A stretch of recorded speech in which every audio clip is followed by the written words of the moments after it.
And we're starting with food safety and health. Well, our cameras captured some food vendors doing brisk business in the midst of heaps of refuse piled up after the heavy downpour. Most of the food vendors the news team spoke to claim they could do little about the situation. It rained really heavily Saturday here in the capital.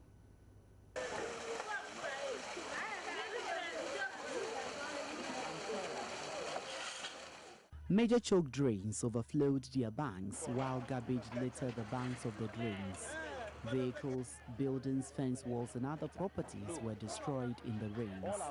Despite the insanitary conditions, food vendors continued brisk business as usual.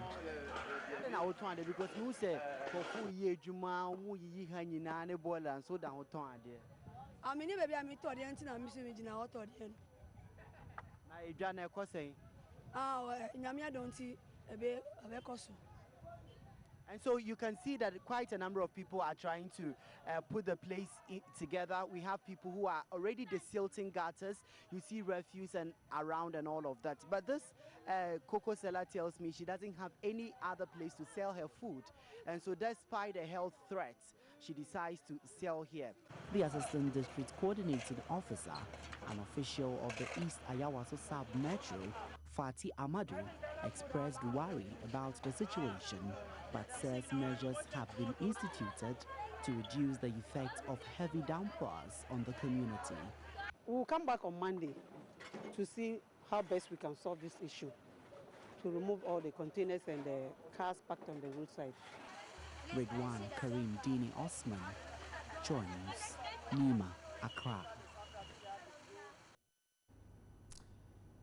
I'm just worried about cholera. Did it rain where you were? Yeah, it did. Just, you know, especially when we have the early onset of the rains, it means that we're going to have a lot of fecal matter in the water bodies and hipped water bodies that we have around. Yeah. And that should be a difficult thing for the health experts. Yeah. And I'm afraid we'll be talking cholera again pretty shortly. I mean, we've started talking about it, but, you know, we just hope that we will not start recording high records. Already, Greater Accra has recorded 100 cases already. That's not good. All right, hundreds of scrap dealers in Agbogbloshie, a market here in Accra, have lost their livelihoods after their shops were demolished over the weekend. The Accra Metropolitan Assembly led exercise mainly targeted the dealers who have been occupying a vast land close to the International Central Gospel Church at Abosokai here in Accra.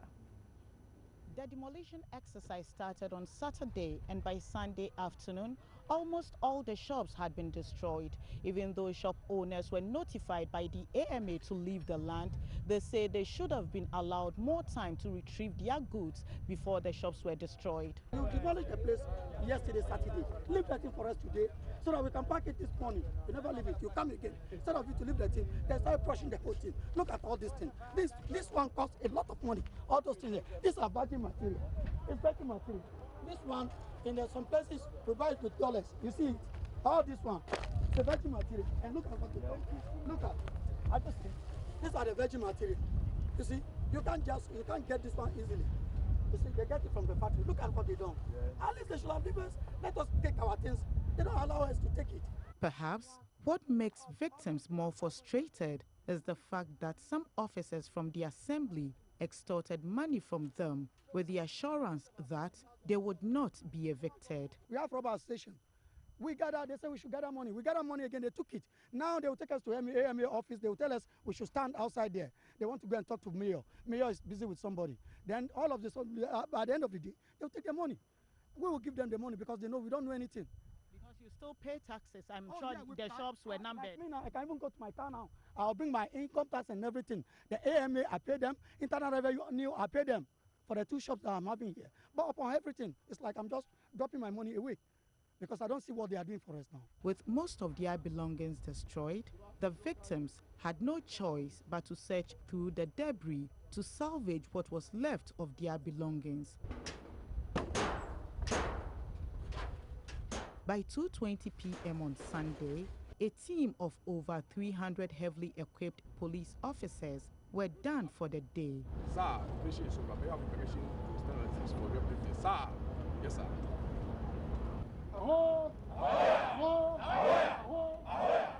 Their mission was to ensure smooth demolition. It is the AMA who is doing the demolition. We are only giving them the security cover. People will not take it kindly because if you are to displace people, definitely they will not feel happy. But we have managed to talk to them and everything is moving on smoothly.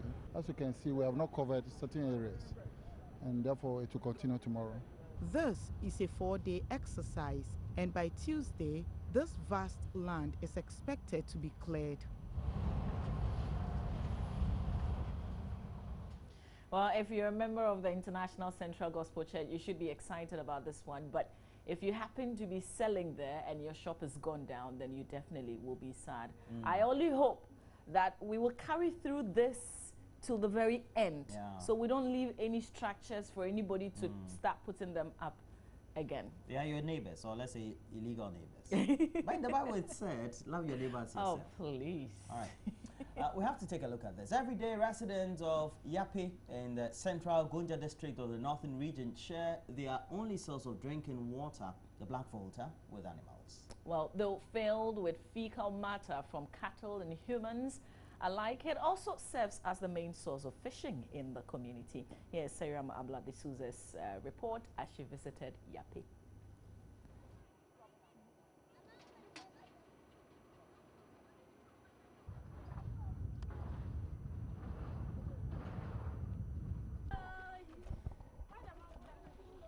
These activities have greatly polluted the river, a situation residents say has contributed to various ailments recorded in the community.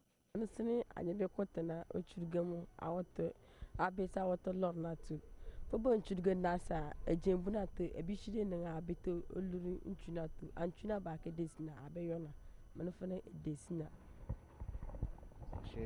just saying that pouring the water into the river is like when you pour the water into the river, it flows.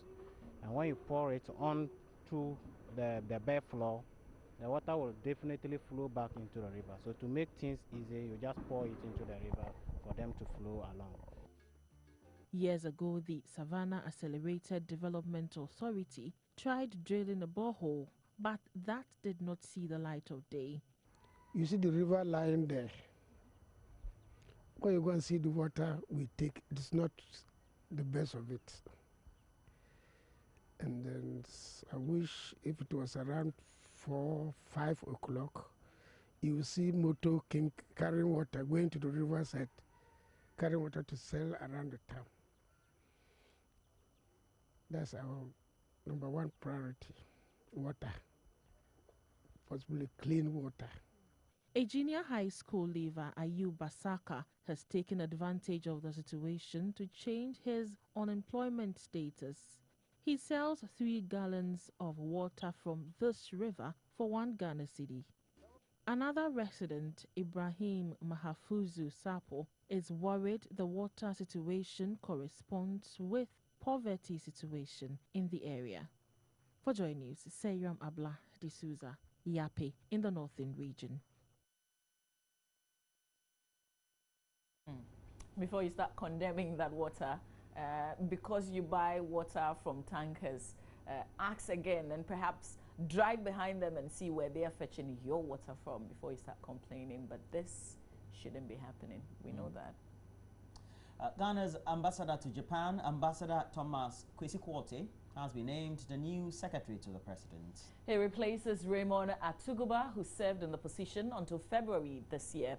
A statement signed by the Chief of Staff, Julius Deborah, said Kwesi appointment takes immediate effect. According to the statement, Deputy Chief of Staff, Dr. Valerie Sawyer, has also been reassigned to the position of Senior Policy Advisor and the head of the Presidential Delivery Unit.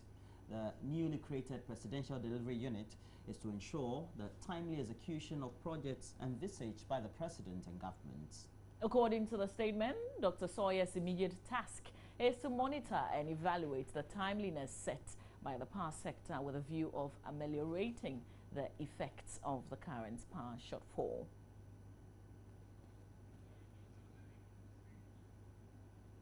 And that's the update we can give you from the presidency, but there have been some reactions. And political science lecturer at the University of Ghana, Dr. Ali Seidu, says Dr. Valerie Sawyer's appointment is a duplication effort.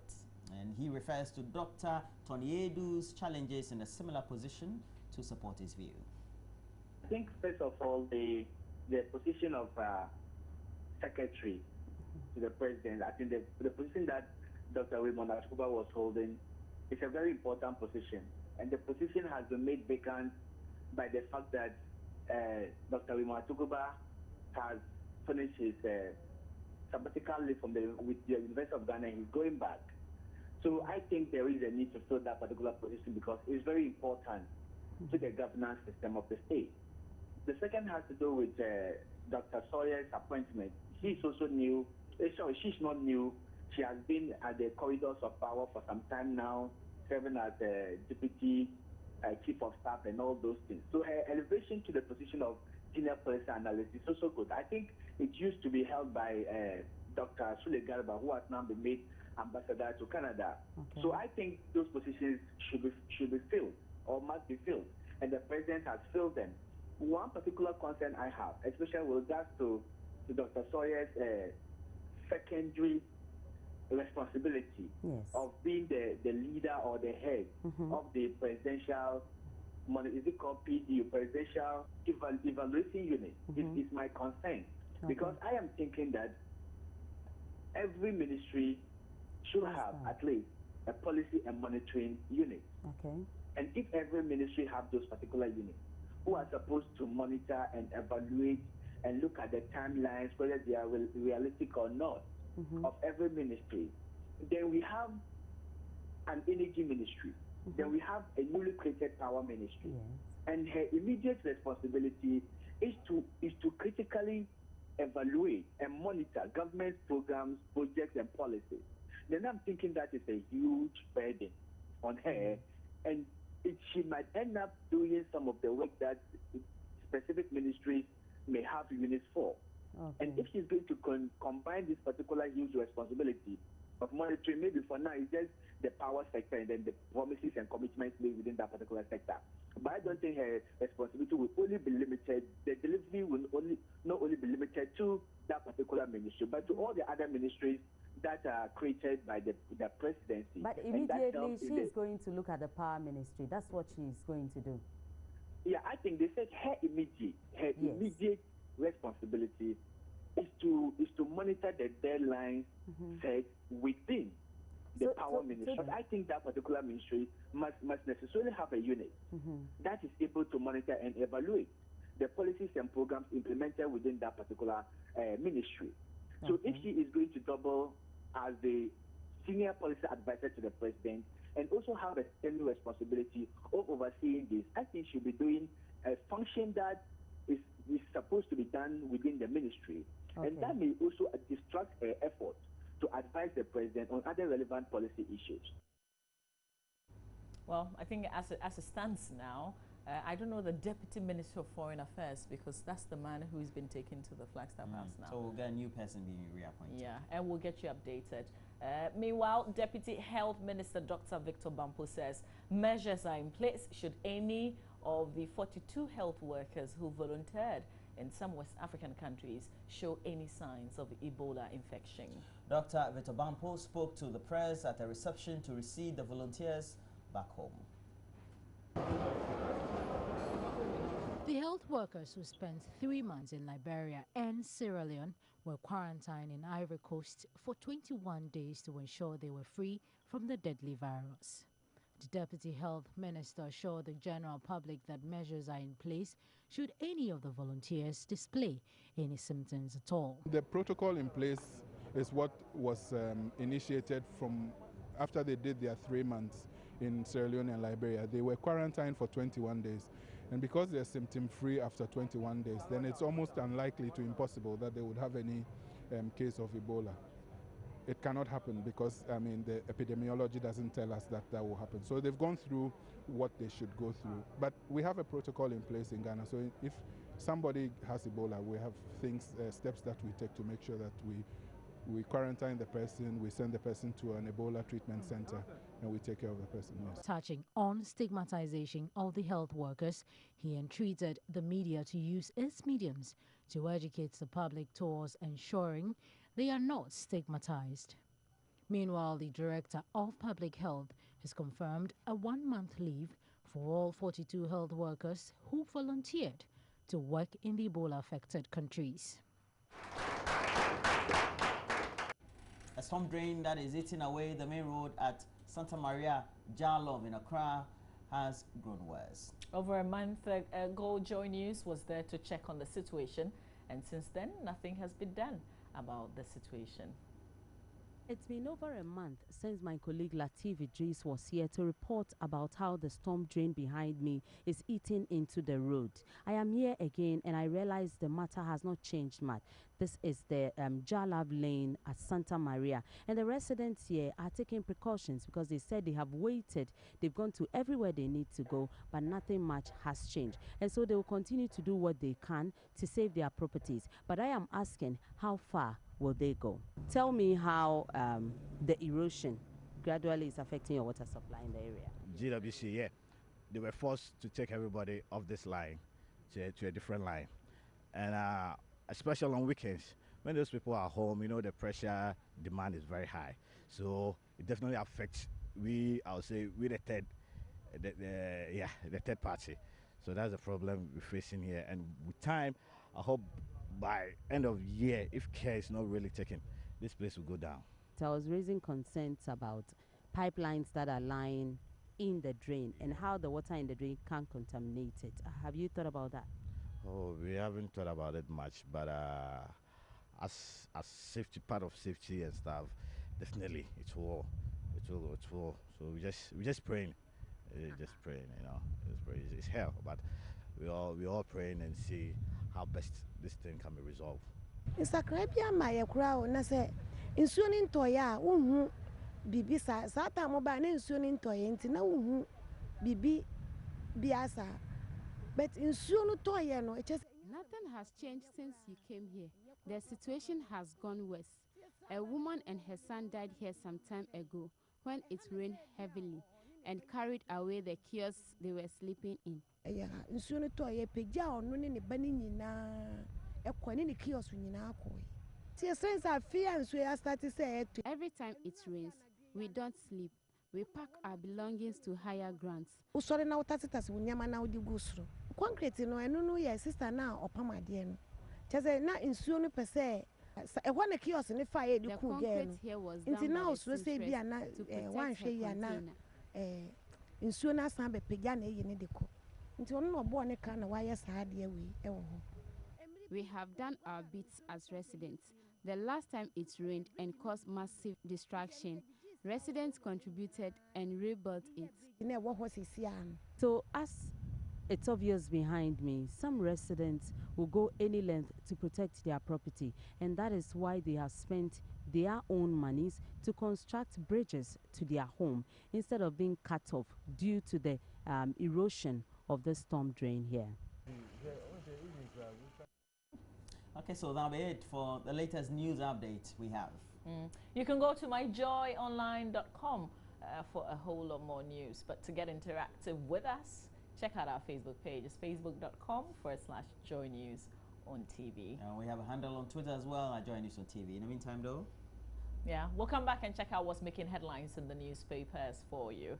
One thing for sure, though, we know that Martin Amidu and Gbevlo Latte, they are trending like nobody's business.